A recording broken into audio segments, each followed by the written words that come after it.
Assalamualaikum warahmatullahi wabarakatuh. Halo semuanya, perkenalkan nama saya Farah Hamidah Daulay, NIM 2421000016, Prodi Tadris Bahasa Indonesia. Di sini saya akan menjelaskan tugas saya tentang sejarah perkembangan hadis pada masa Rasulullah, sahabat, dan tabi'in. Jadi sebelum masuk ke pembahasan sejarah perkembangan hadis, saya akan menjelaskan sedikit tentang makna hadis.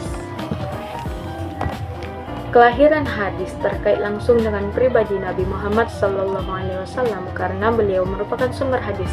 Selain itu, beliau telah membina umatnya kurang lebih 23 tahun. Dan masa tersebut ialah kurun waktu turunnya wahyu atau Al-Quran.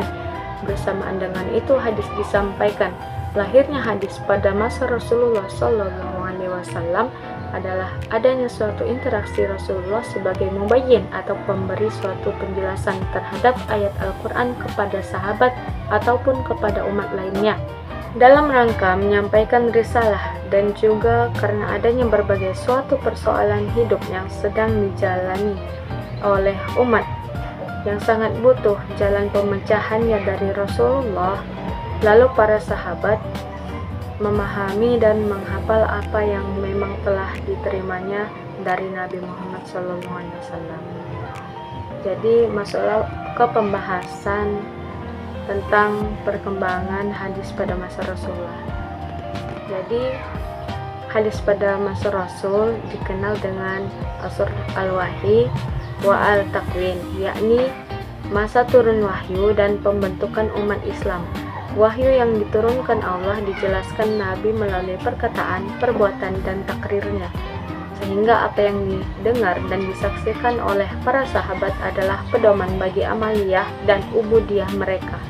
Pada masa Nabi, hadis tidak ditulis secara resmi sebagaimana Al-Quran. Hal ini dikarenakan memang adanya larangan dari Nabi langsung. Larangan dari Nabi soal penulisan hadis menunjukkan adanya sebuah kekhawatiran Nabi apabila hadis yang ditulis akan bercampur baur dengan catatan ayat suci Al-Quran. Kedua, hadis pada masa sahabat. Setelah Rasulullah wafat, para sahabat pada dasarnya tidak kesulitan dalam mencari-cari hadis Rasul karena masih segar dalam ingatan tentang kebersamaan mereka bersama Rasul.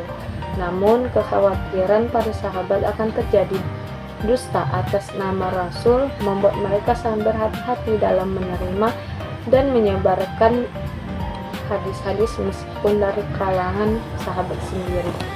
Yang ketiga itu hadis pada masa tabi'in. Selain para sahabat yang telah mengoleksi hadis Nabi, ada juga dari kalangan para tabi'in yang juga adalah murid para sahabat yang mengoleksi hadis juga. Sebagaimana para sahabat, para tabi'in juga sangat berhati-hati dalam meriwayatkan hadis. Para tabi'in menerima hadis Nabi dari sahabat dalam berbagai bentuk. Ada yang dalam bentuk sebuah catatan ataupun tulisan, dan ada pula yang harus dihafal.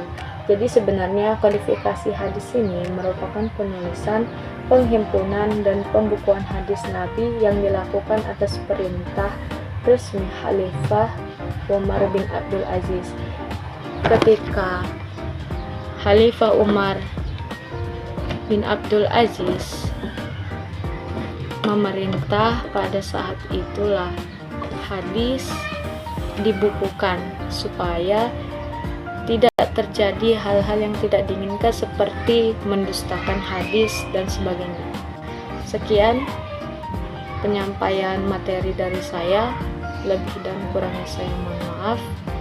Wabillahi taufiq wal hidayah. Yakin usaha sampai. Wallahum muwaffiq ila aqwamit thoriq. Wassalamualaikum warahmatullahi wabarakatuh.